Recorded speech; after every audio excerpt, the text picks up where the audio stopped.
Welcome to Raji ஆச்சி சமையல். இன்னைக்கு ஒரு டேஸ்டியாக ஸ்வீட்டான அவல் பாயசம் எப்படி செய்கிறதுன்னு பார்ப்போம் வாங்க.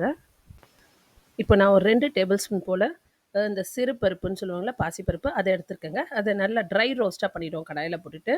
நல்லா ஒரு செவந்து வர லைட்டாக செவந்து வர வரைக்கும் வறுத்துடுவோம்.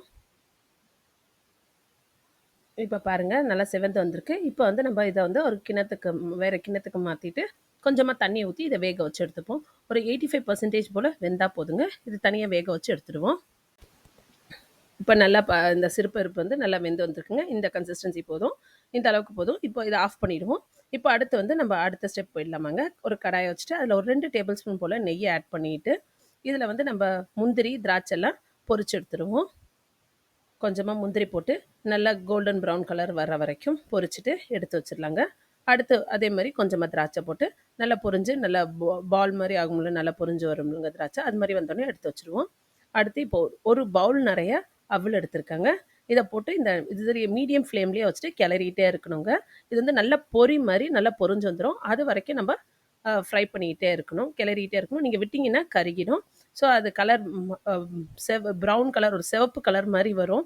அந்த கலர் வர வரைக்கும், பொரிஞ்சு அந்த கலர் வர வரைக்கும் நம்ம மீடியம் ஃப்ளேம்லேயே இல்லை ஸ்விம்லேயே வச்சு கிளறிட்டே இருப்போங்க.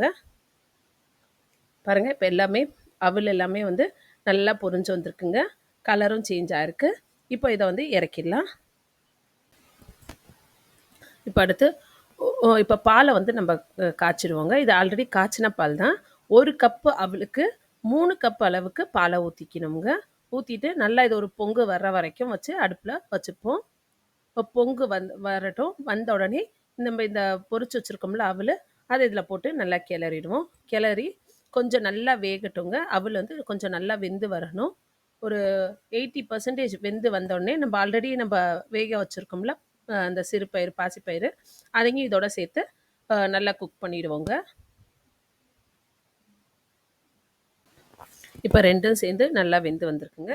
இப்போ வந்து நம்ம இதுக்கு தேவையான இனிப்பு சேர்க்கணுங்க. இனிப்புக்கு வந்து நான் வெல்லத்தை கரைச்சி ஊற்றிருக்கேன்.